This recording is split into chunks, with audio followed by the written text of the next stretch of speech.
Hello and welcome. My name is Candace Savage, and it's my great pleasure to welcome you to tonight's presentation on the diversity and conservation of wild bees in Saskatchewan. In a few minutes, I will turn things over to tonight's special guest, Dr. Cory Sheffield. We're meeting tonight in the spirit of the Truth and Reconciliation Commissioners who patiently explain to us that in addition to all the other reparations that are needed, we also need, and I quote, or we also need to understand that reconciliation between Aboriginal and non-Aboriginal Canadians from an Aboriginal perspective requires reconciliation with the natural world. If human beings resolve problems between themselves but continue to destroy the natural world, then reconciliation remains incomplete. This is a perspective, the commissioners said, that we have repeatedly heard, that reconciliation will never occur unless we are also reconciled with the earth. It's a privilege to think about that, to take that to heart, and to live and work here in Misaskawatumen Atik Aski, Saskatoon, Saskatchewan, in Treaty 6 territory, on the traditional lands of the Nehiyawak, Saulteaux, Dakota, Nakota, and Métis nations. And it's a pleasure to welcome you to this gathering wherever you are joining us from. Please feel free to use the chat to introduce yourselves to one another.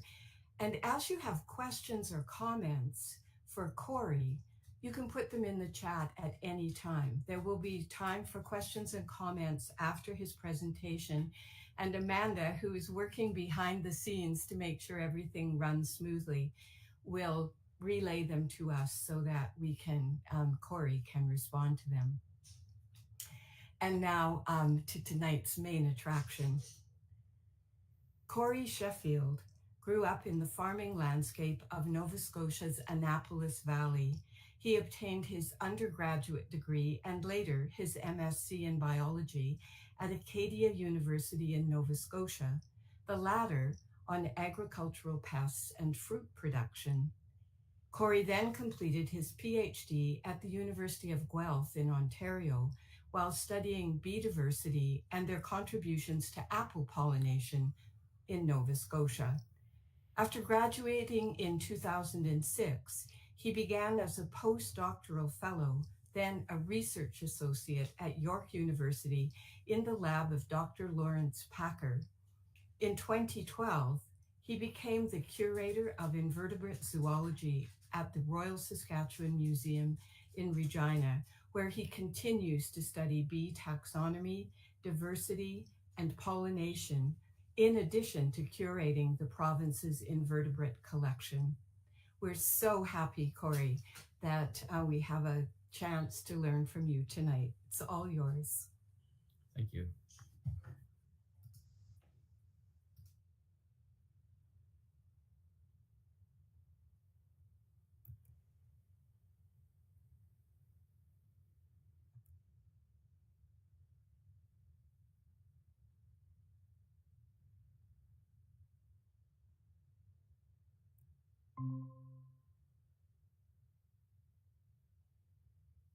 Okay, I'm hoping everybody can see this okay.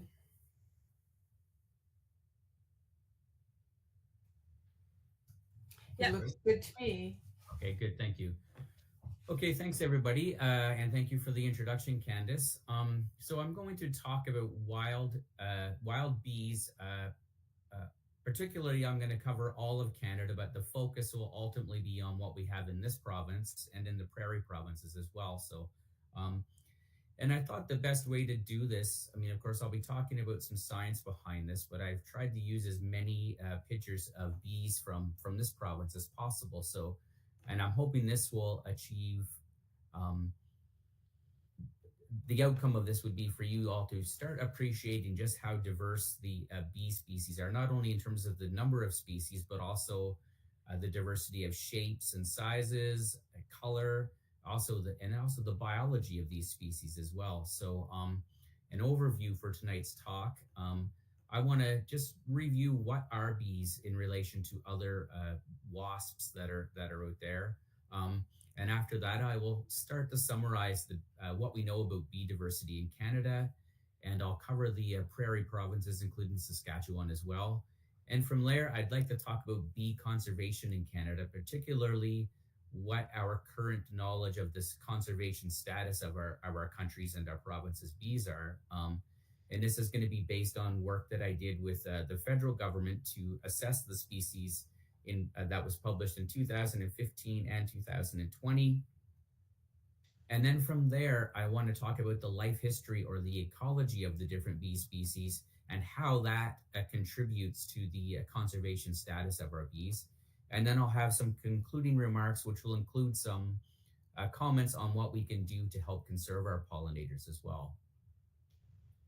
So there are going to be a few graphs here that may not be the funnest things to look at, but I'll try to go over this as quickly as possible. But basically, bees are a type of wasp, a group of wasps we call apoid wasps, which implies that bees are a part of this group.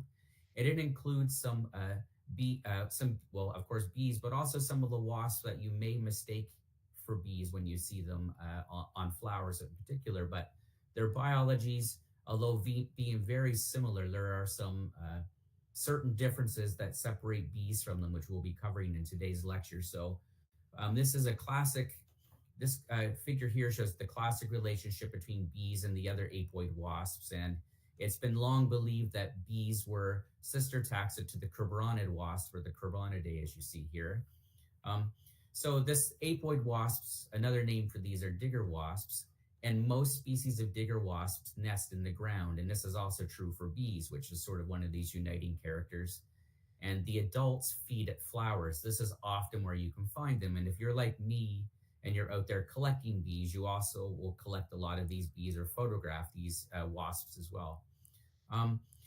These digger wasps prey on insects and arachnids for protein for their offspring. So as adults, like bees, they mostly feed on nectar, but they are hunting for things to take back to their nest, which they'll lay their eggs on, and that'll be the food for their offspring.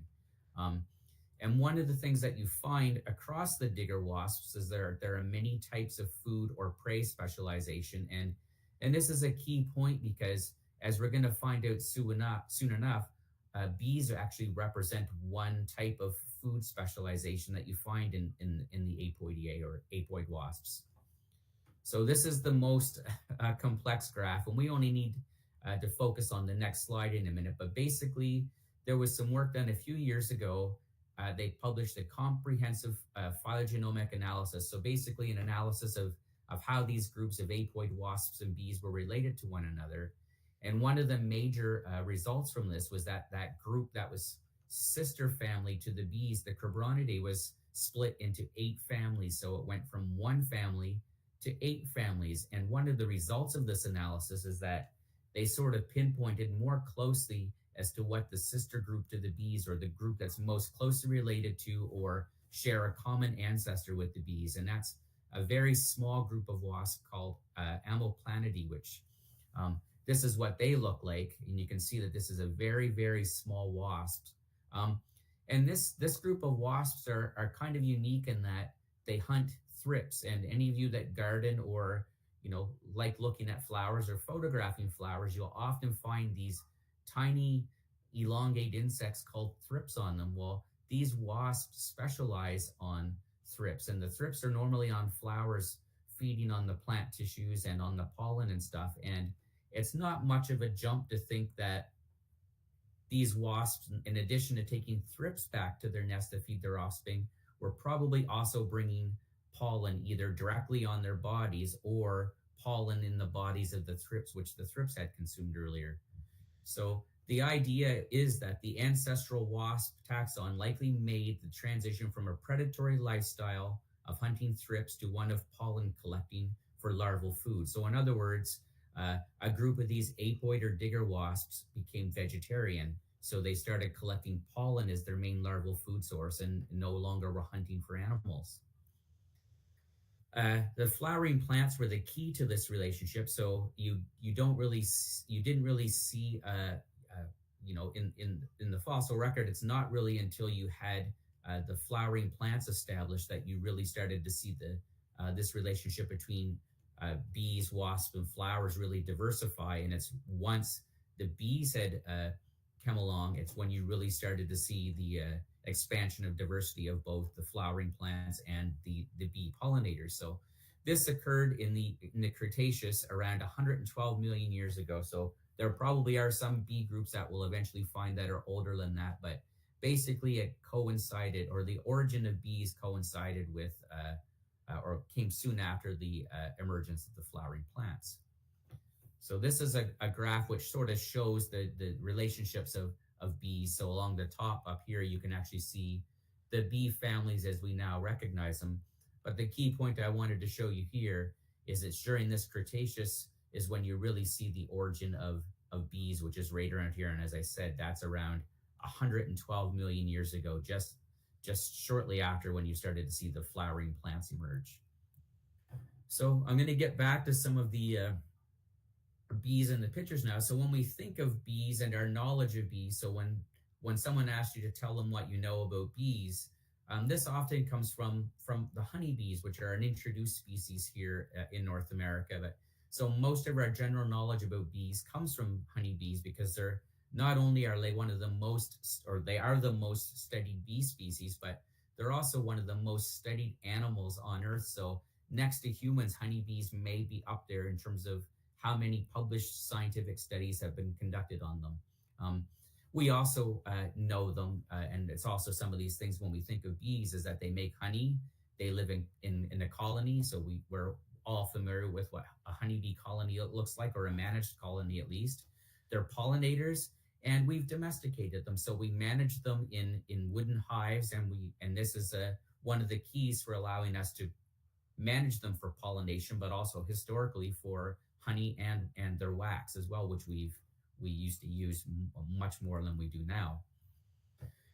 When you ask somebody to draw what a bee looks like, or if you were to ask someone to draw it, this is sort of the basic form that you'd have: is a large hairy animal or insect that is usually black and yellow, or some combination of black, yellow, and white, or maybe with a bit of orange. So this visualization is what we think bees look like, but then we combine this with some of the attributes we know of honeybees, including the honey and wax production and pollinators. But really, large and hairy and black and yellow even are really exceptions to the rules. So some bees are large, and this is my hand for scale. So this is a queen and a male bumblebee, Bombus bimaculatus, mating on my hand, and you can see that they're quite large. That's one of my fingers that they're sitting on. And this is my hand as well, and this is a small sweat bee, and this isn't the smallest bee we have in the province, but it's sort of in that range of what we consider a small bee of 3 millimeters in size, which is quite small. But in general, the size of most bees are about this size you see here, so anywhere between 10 to 14 millimeters in length, and this is the size range that most bees fall into. So I'm surprised how often when I'm out catching bees and stuff, the things I'm most interested in are these small little things. People will often tell me, oh, they thought they were flying ants or something, because really like I said, the large size that we saw with the bumblebees is sort of the exception to the rule for when it comes to bees. And not all bees are hairy. This is a nomad bee, or nomada. It's a cuckoo bee, which I'll talk about later on. And you can see that it's relatively hairless. You really have to look under a microscope to really see the hairs on their body. And these often are mistaken for these non-pollen collecting wasps, which, as we mentioned, bees are basically vegetarian wasps.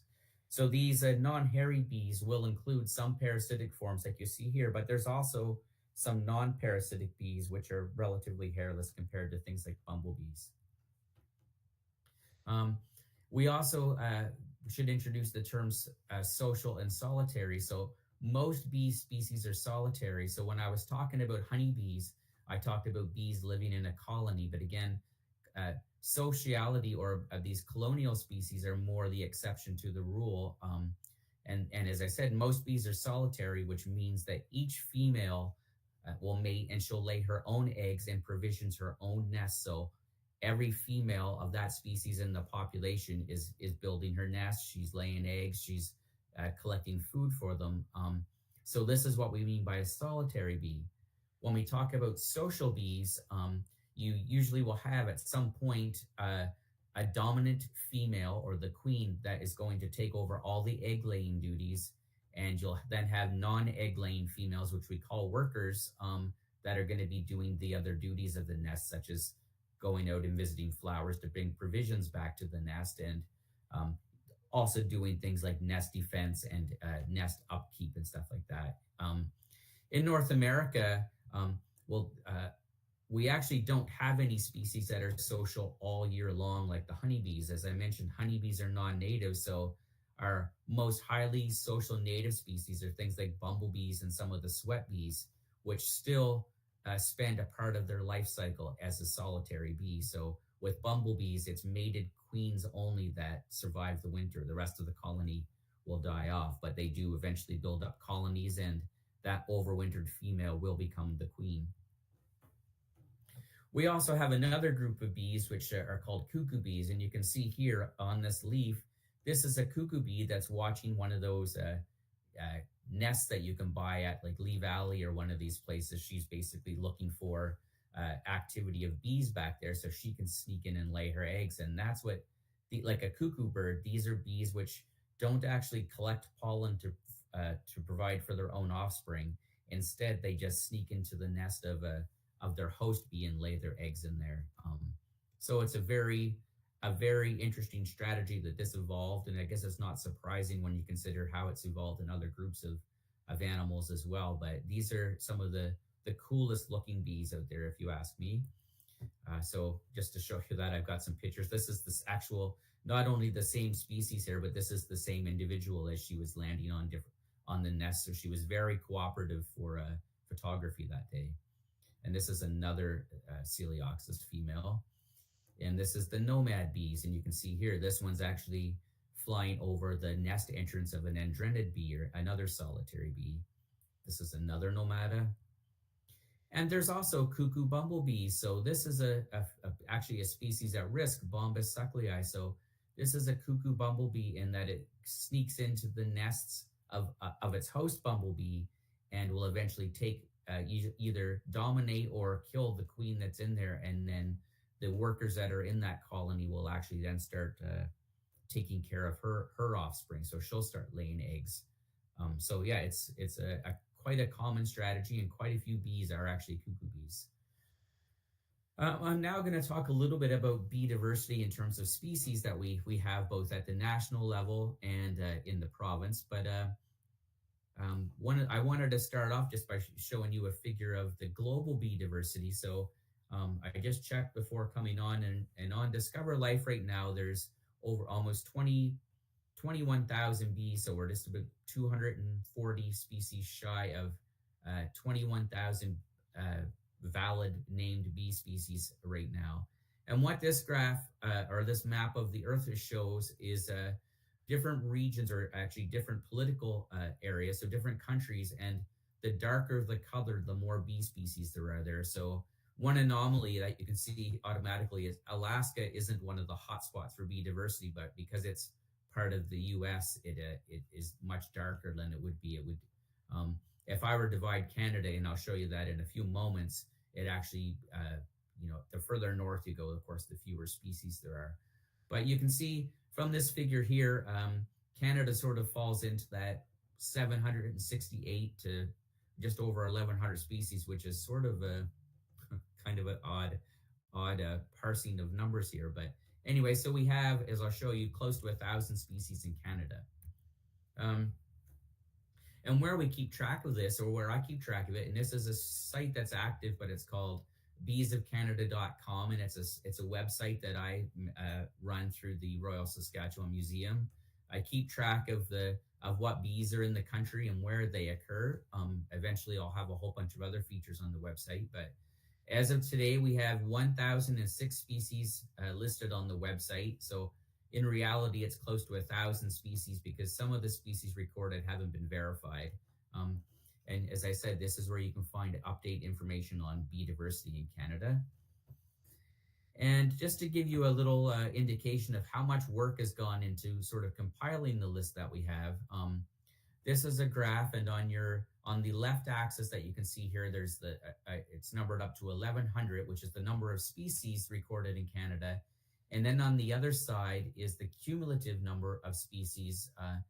And with the right hand side of your graph, it's you're supposed to read the orange bars, whereas the cumulative side that goes up to 1,100 is for the lines. And what this basically shows, if you look on your bottom axis, is the year. So each of these orange bars represents how many bees were recorded to the Canadian list during that year.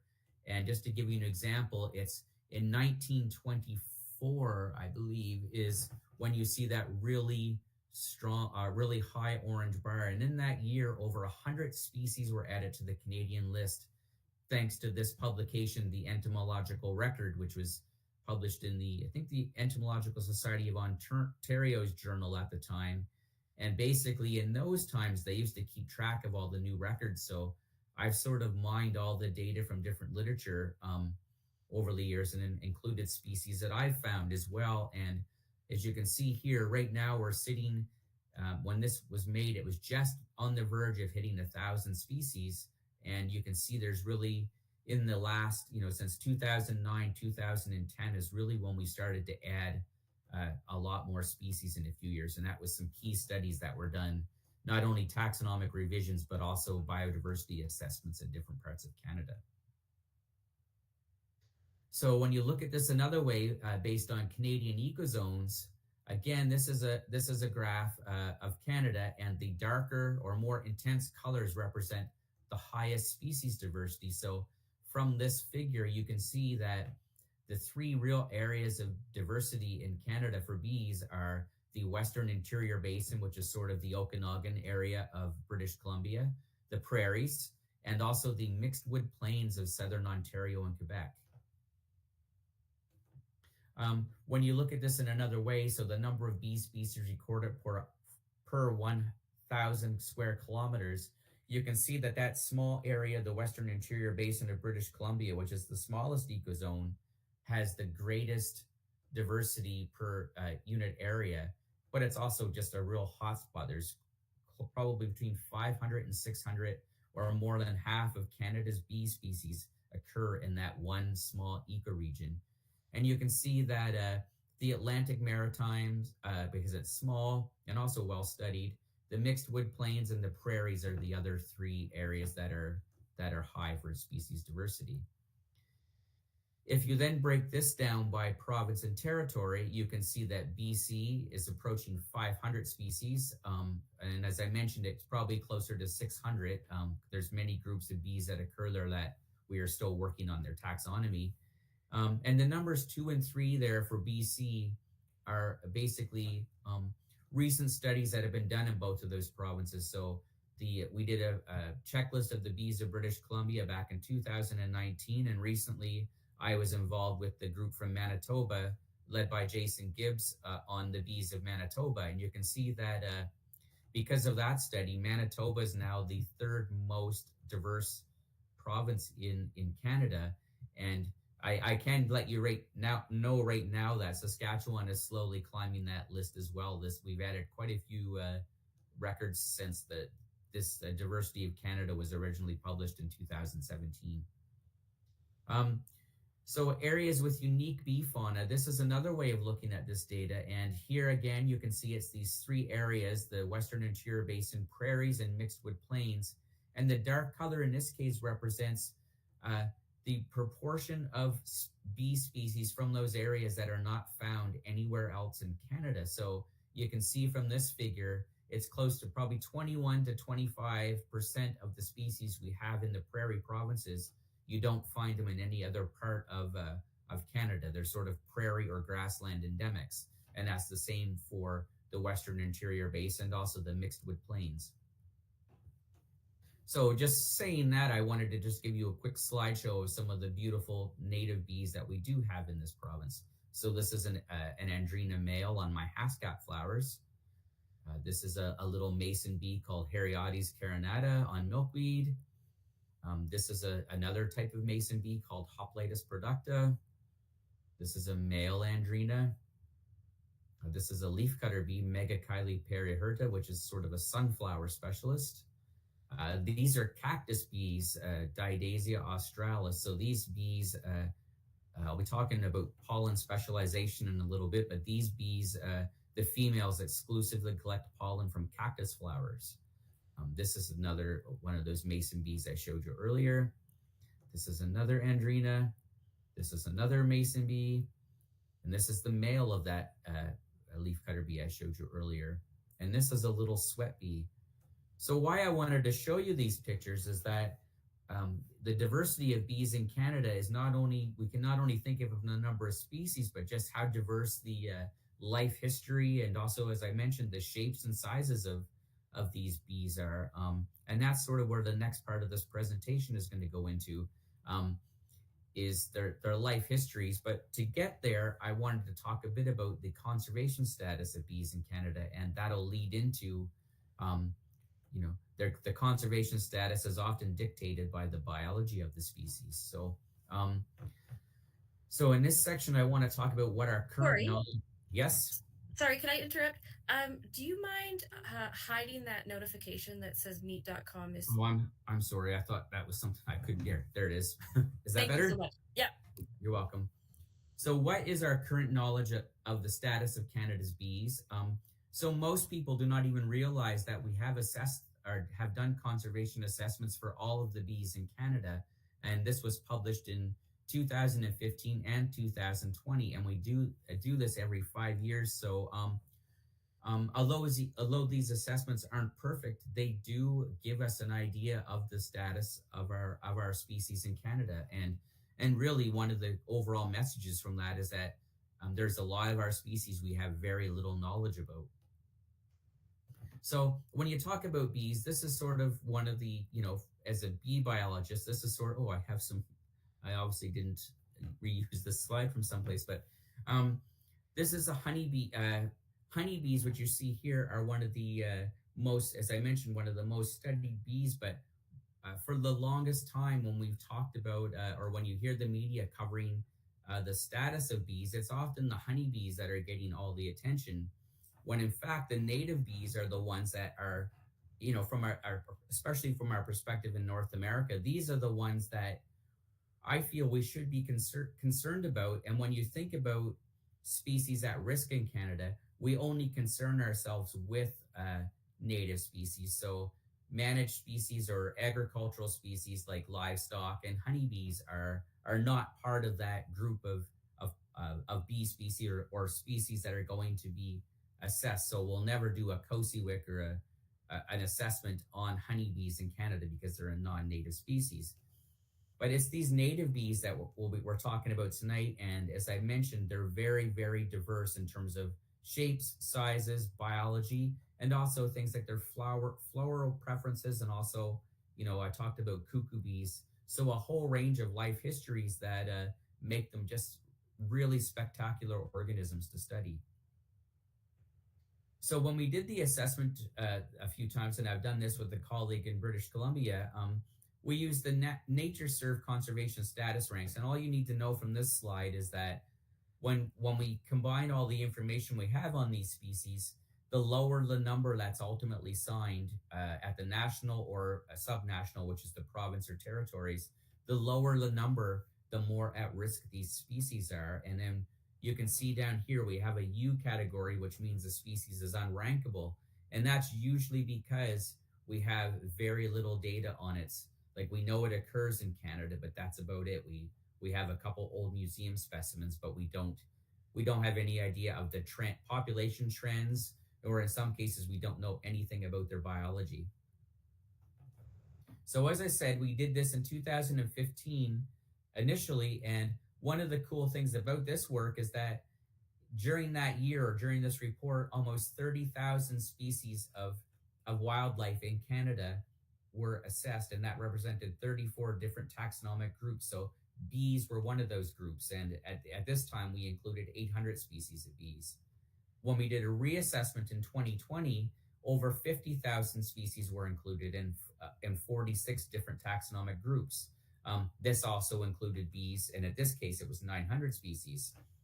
So just to summarize quickly the ranks that we had here, you can see on the left side of the graph, this is the Canadian tally. So we had over 800 species, and you can see here in the gray, almost half of the species we weren't able to rank because, as I said, we knew they were in Canada, but we had very little information on their biology. But we did have quite a few species at that time that we felt were secure or apparently were secure, which is this green colors.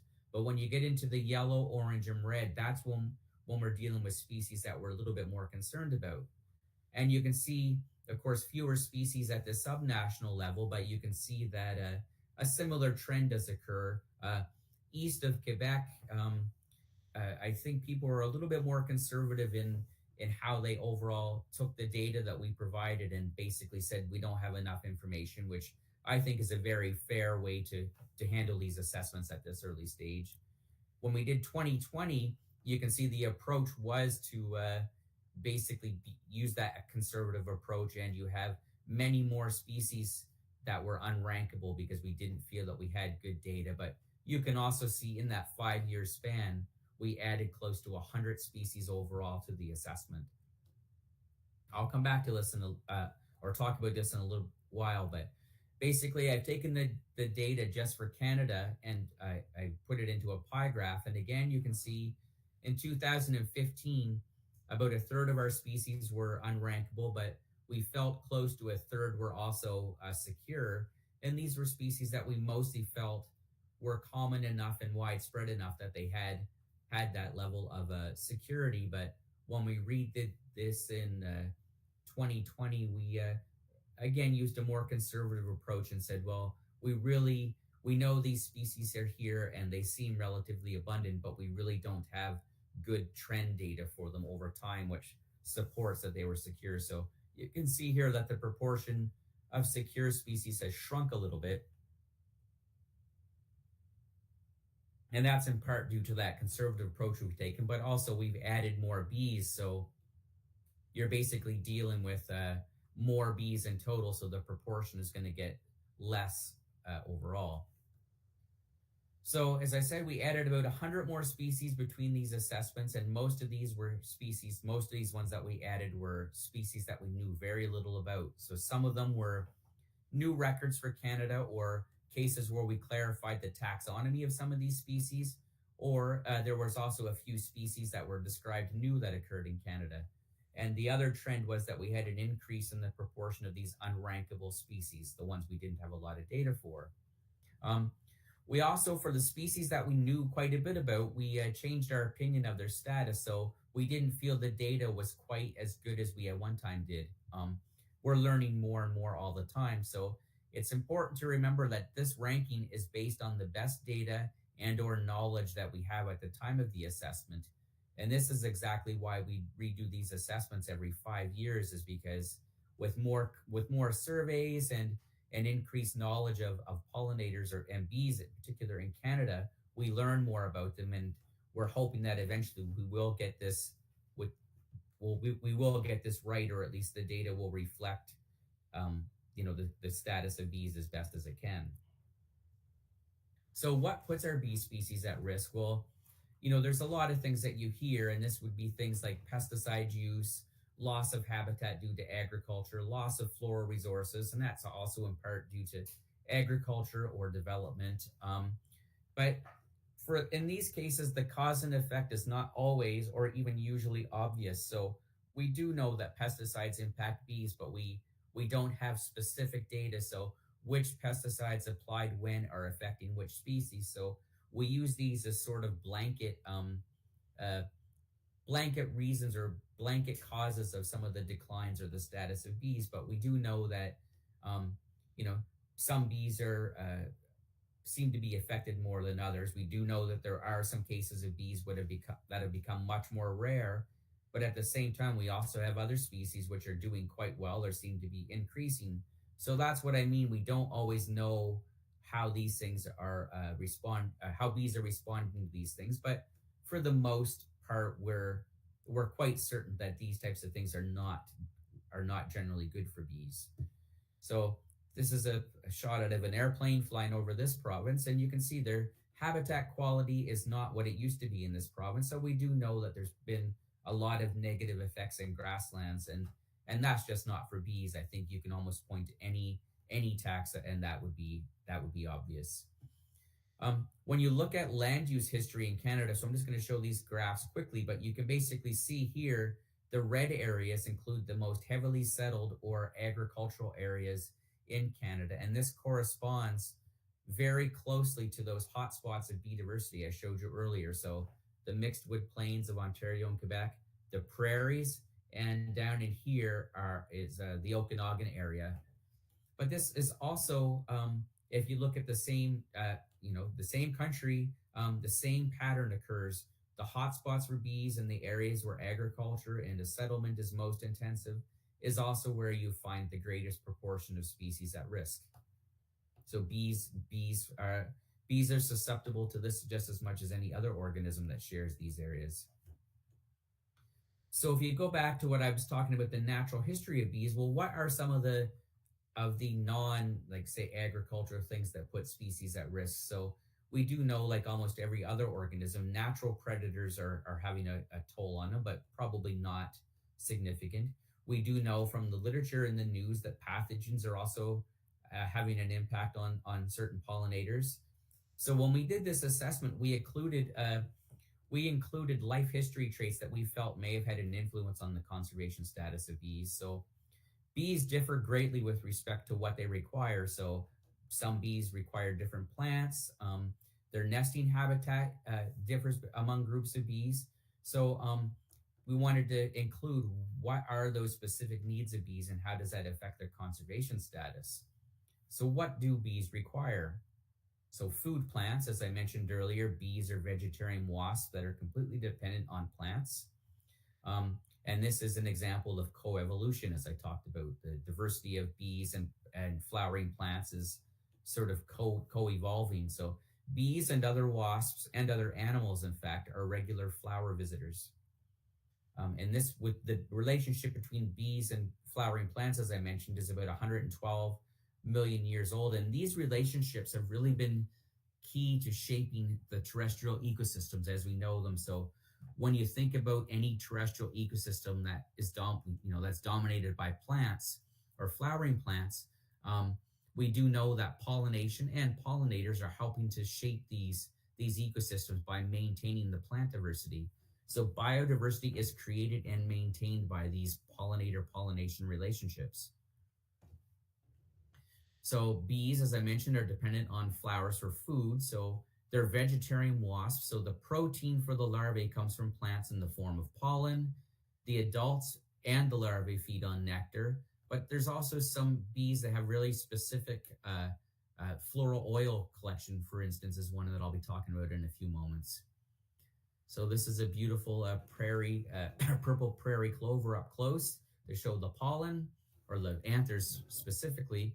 So pollen is considered the original reward for insect visitors to flowers. It's highly nutritious, and a lot of different animals, especially insects, were visiting early flowers for the pollen. And as I mentioned, this is the main food that bees require. It supports their populations. When we talk about bees specializing on flowers, it's due to the pollen. So pollen represents the male component of sexual reproduction in flowering plants.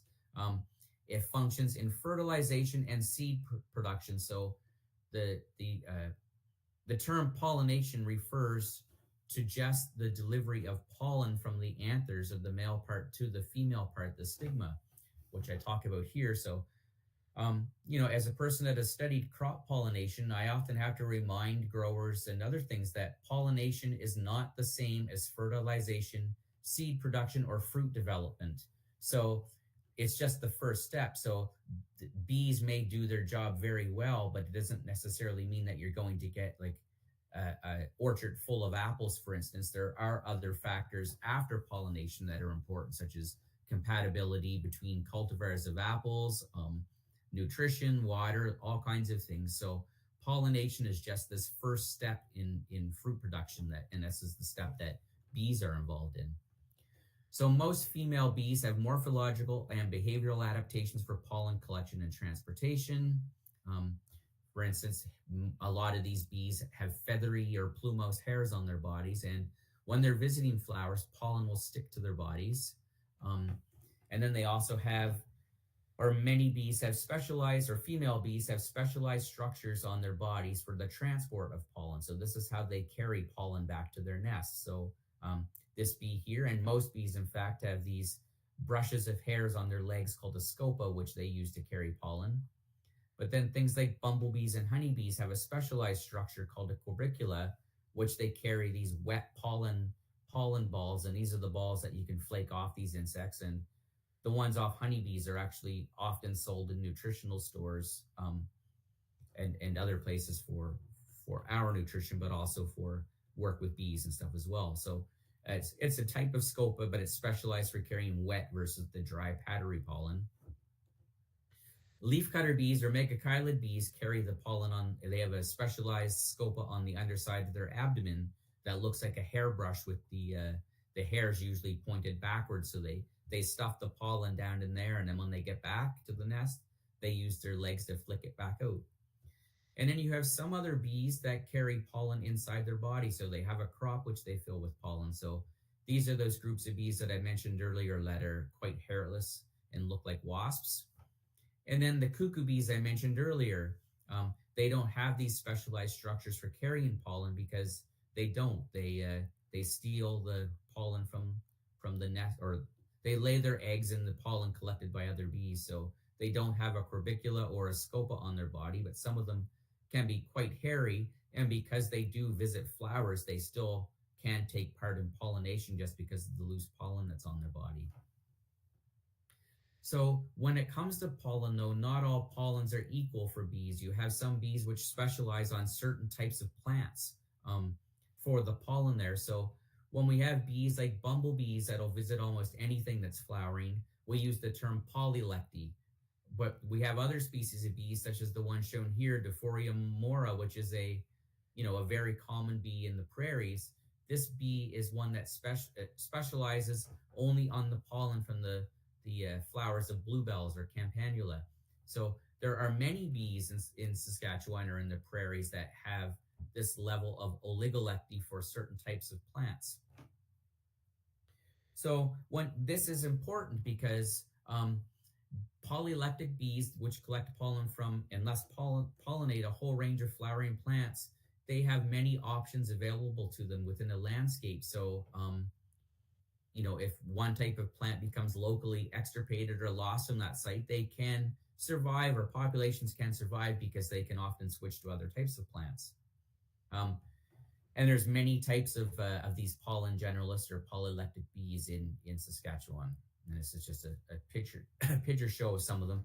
Bumblebees would probably be the most famous type of polylectic or generalist bees, and it's because they're social. So most solitary bees are only going to be around for a month or 6 weeks, and then they're gone until next year. But bumblebees are active from early spring when the queens emerge to the fall. So if you think of your garden, you want to be able to have flowers available to them throughout the whole season, because they need it the whole season. So you don't just have one type of flower that starts flowering in the spring and goes right until the fall. You have a whole wave of different flowering phenology, which benefits these types of bees, these long-lived ones like bumblebees. This is another bumblebee on milkweed. This is another type of social bee. This is a sweat bee that also lives all year long with small colonies that develop. And one of the things we found when we go back to that conservation assessment is that in general, when we have widespread species which have these generalized food plant tendencies, they are typically doing better than bees which have specialized pollen requirements. And this group, as I mentioned, includes both solitary and eusocial species. But when we get to these specialist bees, it can be a different story. So this is that cactus bee, as I mentioned. And this will visit flowers of cactus, and that's the only thing that we know that it collects pollen from. So cactus can be very common in some parts of the province, but if you were to think that if the cactuses were for some reason, you know, destroyed or they didn't flower over a couple periods or a couple years, the populations of these cactus bees would dwindle quite quickly. And where we find these bees is in the areas where we find lots of cactus flowering. This is another one. This is a bee called Macropus nuda, and this is a bee which specializes on floral oils that are only produced by some species of Lysomachia or swamp candle. These yellow loosestrifes is another name for them. So this is a species that collects the oils from this plant, but we also know in this province, it goes for nectar off of dogbane. So this was kind of a nice thing to find. You can see it's not really carrying a lot of stuff like it normally would carry the oils on its legs, but this is one that's just going after nectar. So what we found with these bees are that species with specialized food preferences or other specialized life history traits are more likely to be at risk. So specialization basically puts some of these species at risk, especially when you have a one-to-one relationship. Like in BC in particular, there are some species of bees which specialize on some species of plants which themselves are at risk. So you can actually see why these complex specialized relationships put them at risk. And from a study we did back in 2014, it turns out that the prairies ecozone is the area that has the highest proportion of these specialist bees. And you can think of things, there's bees here that specialize on willow, on sunflowers, and some other things, which is kind of interesting. So another reason why bees visit flowers is for nectar. And there's all kinds of insects or animals that visit plants for nectar. So nectar is the sugary water that evolved to attract animals to flowers. And many of the insects that visit these flowers are going specifically after the nectar and do not collect pollen, though they may come in contact with pollen and carry it to other plants. So nectar is the energy source for bees and other animals. And I put this comparison here just to show you this Nevada bumblebee is the largest bee species we have in Saskatchewan. But when you compare the size of its body to the meat part of a hummingbird's body, it's probably a bit larger, in fact. And we all know how much nectar or sugar water, at least, that hummingbirds require. So bees are equally as busy, and you can understand why it's important to have so many flowering plants out there for pollinators, because they're continuously moving throughout when it's sunny and warm out, and they need to stock up with nectar all the time. So plants or flowers are clever in the sense that they have the nectars usually hidden deep down inside, and it causes bees that are reaching for the nectar to really reach down in there. And you can see in doing so, this bee is being covered with pollen. So even though it might not be there to collect the pollen, it's actually still getting coated with it. And some bees, like this orchid bee, which is not from this province or not from this country even, they've taken that long tongue to reach nectar even to extremes. And you can see here it's longer than the body. It almost looks like a cartoon character. And when you think of the size comparison of some of the small bees to large flowers, some of these bees have the ability to get down into the nectaries without actually even coming in contact with the anthers or the stigma. So in essence, are not really doing the flowers any favor. So these cactus flowers are typically targeting larger bees, and these little sweat bees have the ability to get in there without doing much for the plant at all. Next, I want to talk about the nesting sites or the nesting site requirements of bees. So as I mentioned earlier, most bees nest in the ground, and many have very specific soil preferences. So this is one of those cactus bees that we found nesting down in Avonlea. It was when you consider how large the area of these badlands were, the area that they were actually building their nest was like maybe 10 square meters. And this is what we saw down there. This is another shot of that. This is another group of bees that we found down in Avonlea. So this is a vertical bank, and you can see the bees have built these little chimneys that are downward pointing. And this is a type of bee called Anthophora occidentalis. it actually collects mud and builds these little tunnels hanging out. So this is a bumblebee-sized bee that nests solitarily in these banks. So it's a ground nesting bee. It's just that it nests on vertical instead of horizontal surfaces. And then we have other bees which nest in pre-existing cavities, usually in wood, but in some cases they'll nest in other structures as well. You tend to find fewer of these types of bees in open grasslands, just because there's fewer trees than you'd find sort of in other parts of Canada, or when you go further north into the boreal. But these species are kind of cool because they're among our most promising for commercial development, because we can actually provide them with nesting sites and encourage them that way. And the alfalfa leafcutter bee industry is an example that's very prosperous in this province for pollination.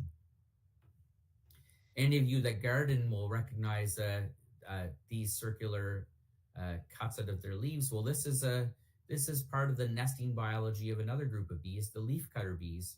And this is a female, and you can see, unlike most of the bees we've discussed so far, these leafcutter bees have serrated mandibles, which are sort of like steak knives that they use to cut through leaf pieces. And they do it very, very quickly, so it's very hard to get pictures of them doing so. But I managed to get a few pictures of them cutting, carrying leaf pieces back to where they're building a nest. And then this is what they create with it. So this thimble-shaped cell, they'll make with leaves, which they glue together. They fill it with pollen, lay an egg on it, and then seal it, and then start it over again.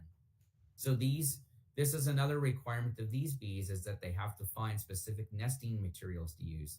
That's not true of all bees, because most bees will secrete a liquid which dries into like a sort of cellophane-like material in the ground. And this is an example. This is a nest that somebody brought me, but this is actually a paper wasp nest.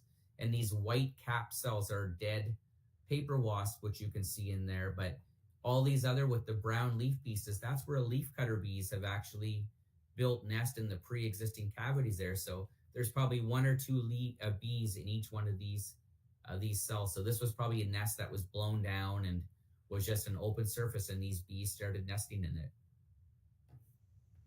And in the prairies especially, you find quite a few bees which will normally nest under stones. And in a study I was involved with in Newfoundland, we actually put overturned clay plant pot bases down and left a little opening underneath so bees could get under. And this is actually a type of mason bee. And that mud that you see there, that's actually probably 40 or 50 nests of these mason bees that they built. So this is a kind of another cool way that we should explore more for encouraging bees, whether on our properties or in agriculture. So now, what can we do for bees then? This is sort of getting into the wrapping up part of the talk. Well, you should spend time learning about bees. So the fact that you're attending this talk, I'm hoping that you're getting some valuable information. But there's many, many good sources of information for bees out there. And I'm hoping for Canada, at least, the Bees of Canada website will continue to grow, and I'll continue to populate it with data as well. This is an online resource that's free to read as a PDF. It's got lots of good information on bees in it. We all know about flowers and bees, so look what type of flowers you have in your yard, what the bees are visiting, what are they collecting nectar from, what are they collecting pollen from, and that will sort of educate you on what kinds of things you should be looking for your garden. But it's also important to know that some of the flowers that are out there, I mean, they look pretty to us, but they might not actually be doing much for bees. They don't even produce nectar or pollen. But you can see here, this bumblebee is struggling to find something in here. But one of the rules that I would suggest, and this is pretty well known too, is that sticking with native plant species is probably the best strategy. You can find some beautiful native plants. And we do know that the bees that live in this province co-evolved with these plants. So there are a very good series of planting guides that are targeting the prairie provinces, which I recommend. And again, these are available for free downloads online, and they cover many of the different parts of the prairie provinces. So these are very good resources.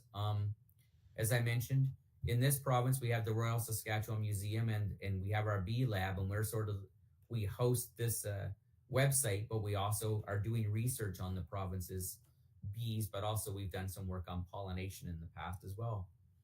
Um, Contribute to science. So there's ways we can do citizen science that will benefit our bees in this province. So this presentation has been filled with pictures that I've taken in my own in my own yard or in other places in this province. Well, with a camera or even your cell phone, you can get lots and lots of pictures which you can put on online onto sites like iNaturalist, and this provides scientists with information on what species are found in areas, what they're visiting, and those observations, because they can be identified by experts online, that's contributing to science through just the data. So it's sort of equivalent to the types of when we have specimens at a museum, we have a pinned insect that has where, when, and how it was collected, and that information is what we use when we do those conservation assessments.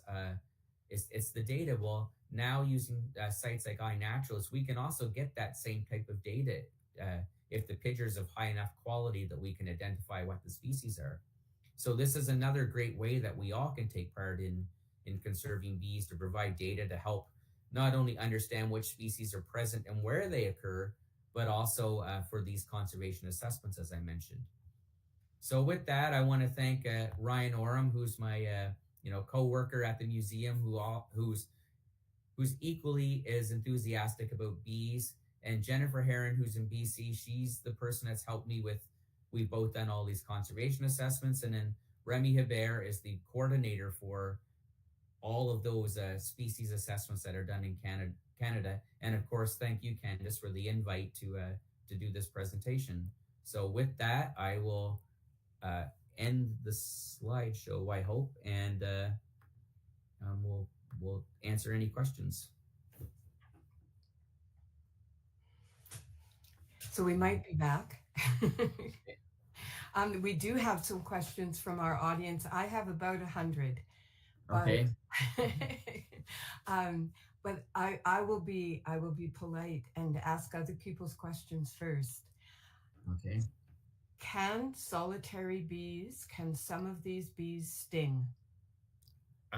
Yes. Basically, if it's a female bee, it has the ability. Just wait 1 second. I might have started the presentation again, but yes, all female bees have the ability to sting. But it's going to differ in how you react to it. So some of the small solitary bees, I won't say it's pleasant to be stung by them, because it does hurt a little bit. But when you get to things like bumblebees and honeybees, or even things like yellow jackets, so these social species, when you think of these social bees, they've evolved in these colonies, and they basically store lots of food, and they have lots of larvae and other things in there, and that is prime food for things like skunks and bears. And their venom is not necessarily targeting other bees that might be going into their nest, or so they're not using it to defend against other insects or spiders or things, but they actually have venom which is targeting vertebrates. So that's typically why when you get stung by a honeybee or a bumblebee, it really, really hurts a lot more than being stung by like a solitary leafcutter bee, for instance. But there are some solitary wasps out there, like velvet ants, for instance, that if they sting you, you really know it. So it's weird. I wouldn't go out and suggest experimenting like some people have done to see which hurts most. But I think, like all things, I think it's if you show a little bit of respect. I know I've been stung hundreds of times in my life, but it's surprising I don't get stung more when you consider how, but taking pictures of bees, I've never been stung doing that. So basically you can enjoy bees as much as you want. It's really, if it's a social species, if you get too close to the nest, that's when you have problems. But most bees, if you're on flowers and stuff, if they get knocked off, they take off, or, are curious, but I've never been stung that way. Yeah, I think that's my experience too in our garden. I was hunted by a bumblebee last summer because they were nesting under our porch, and I was close, was not appreciated. But when they're busy in the flowers, they really don't care. And sometimes the sweat bees will walk on you and nibble on the sweat Hmm. presumably, and they don't really seem to mind either. But Yeah, yeah, it's it's good only to know we it's should be careful. yeah, for the sweat bees and stuff because they will come on your skin. It's often when you like move your arm and you don't realize that they're there and you pinch them that they'll give you a little reminder that they're there. So, but yeah. Someone would like to know about nest boxes. So, do you have thoughts about this? Is a debate that we've often had um, in Wild About Saskatoon as we've been developing the Pollinator Paradise program.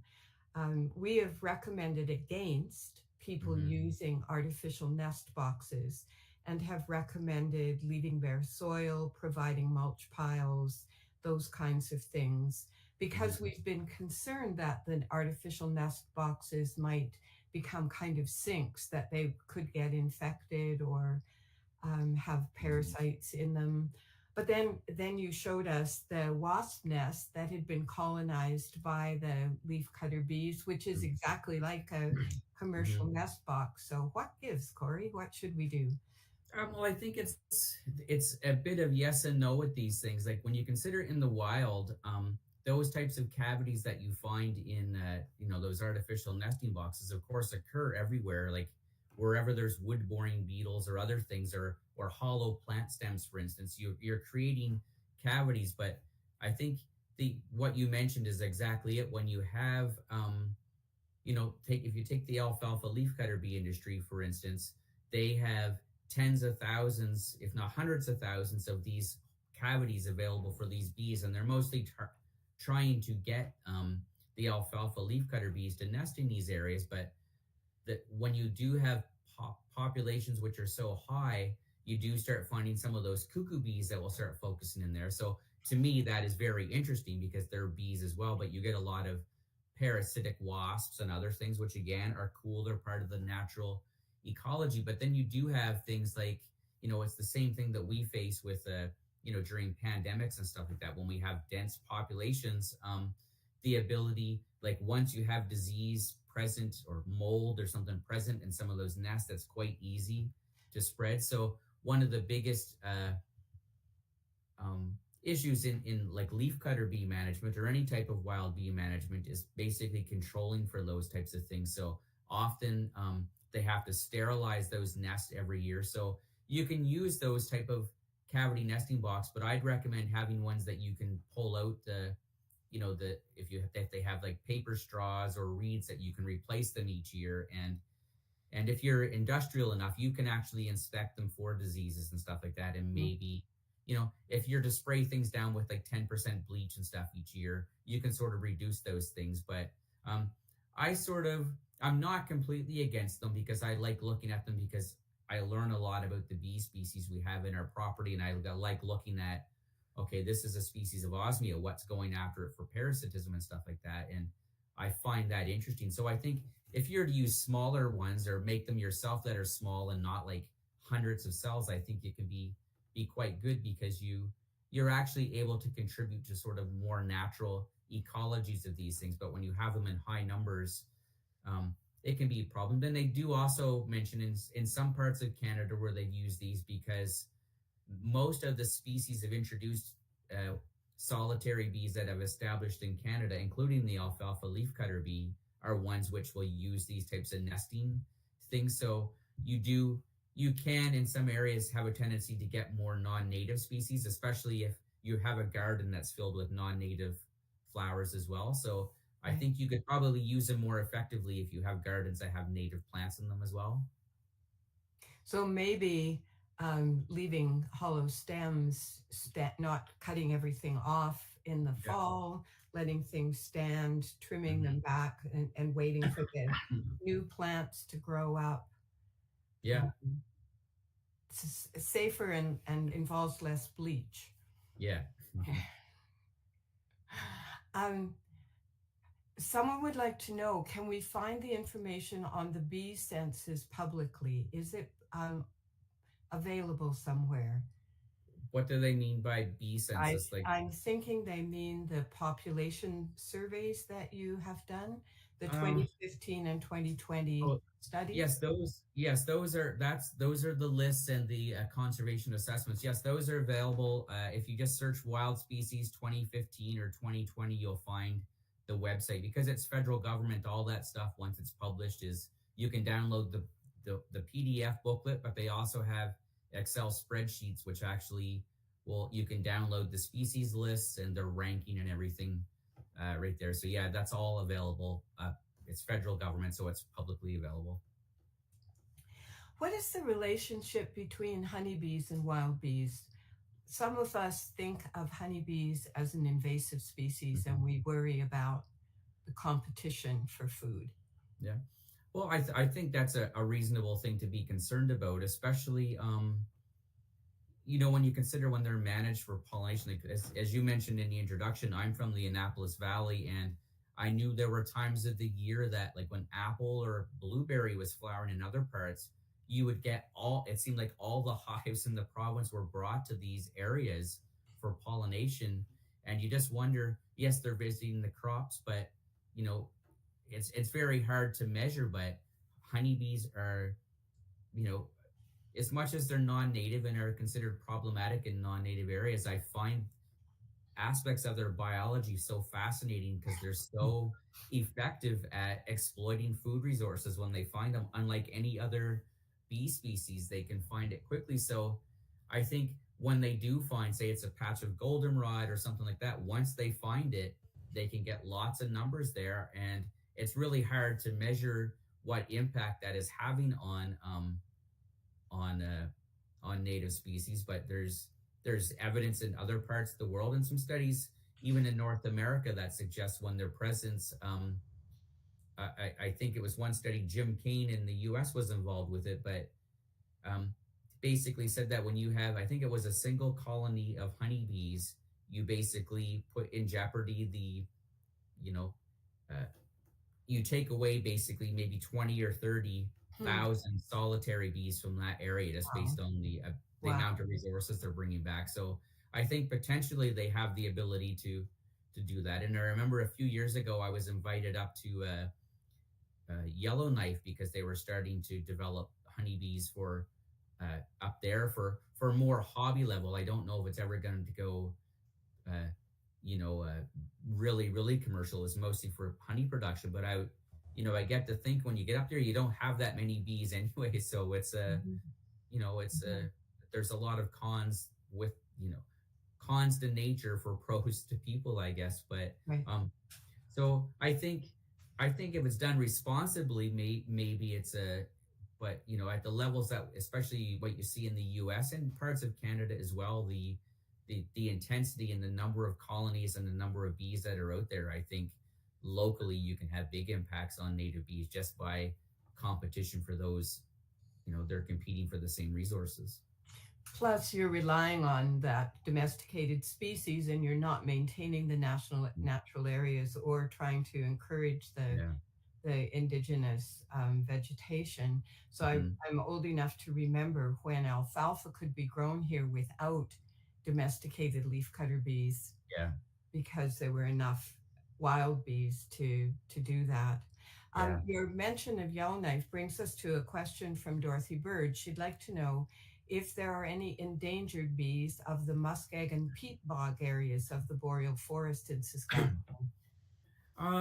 There probably are, and the only bees that we really have. I mean, I also used to work or volunteer with the Committee on the Status of Endangered Wildlife in Canada, and have written a few of the reports. And you do get some bumblebee species that I don't know if they're specifically found in those areas, but there's some widespread bumblebees and cuckoo bumblebees that visit a wide range of plants. So nationally they're considered at risk, but I don't know if in those habitats. My experience is when you get to more pristine habitat, you typically still find a lot of those bees because those populations haven't been subject to the same threats that you'd find in other parts of Canada. And that's sort of the trend we've seen with a lot of these species, like things like yellow banded bumblebee, for instance. It was assessed quite a while ago, and the places where it seemed to be most threatened, are those areas of Canada that are most developed. But when you when you get into the boreal and other areas, you can,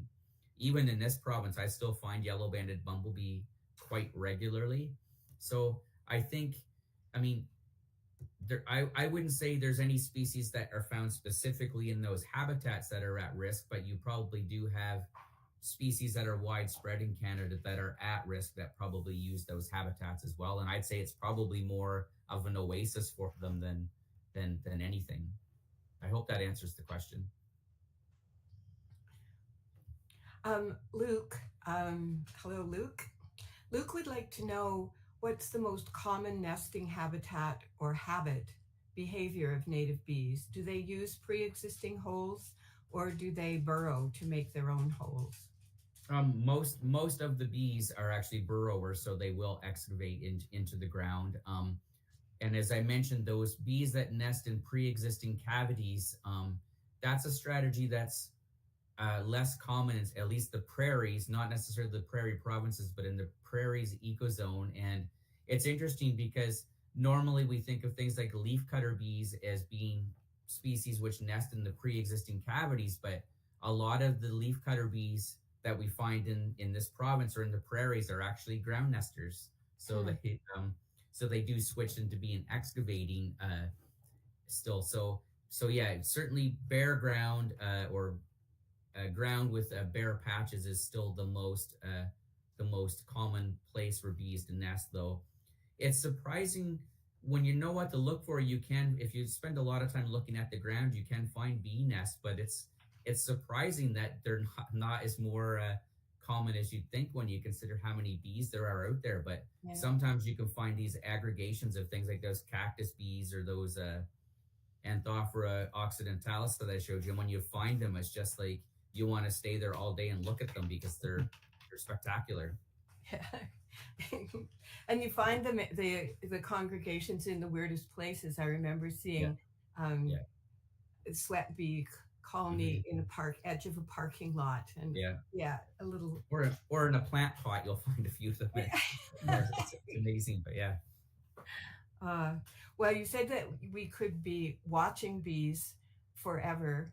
I could certainly be listening to you talk about them forever. I do want, before we close, I want to mention another resource, and that is the Wild About Saskatoon website, where you will find an invitation to grow native plants, to feed bees and other insects, because we also need to be growing caterpillars so that we have butterflies and moths, which are also important pollinators. And those caterpillars are bird food. So, I mean, yeah, for even seed eating birds feed their babies caterpillars. So, go check that out, please. The Pollinator Paradise tab on the Wild About Saskatoon website. There are now 110 officially registered pollinator paradises in and around Saskatoon, and um, yes, the movement is growing. So cities. This was one of my first lessons. I also got to go to the University of Guelph, where you studied, and that was where I began to learn that cities can be nature refuges Mhm. for pollinating insects. So please check out the Pollinator Paradise resources, and come back in a month. On March 21st, we will have another fabulous session about the hows and whys of growing native plants. Our speakers will be Anna Hidalgo and Oscar Zapata from the University of Saskatchewan, who've been studying the economic and ecological benefits of shifting from lawns and horticultural plants to native plants. And they will be accompanied by Michael Skinner of Skinner Native Foods, who is an expert on prairie restoration and native plant gardening.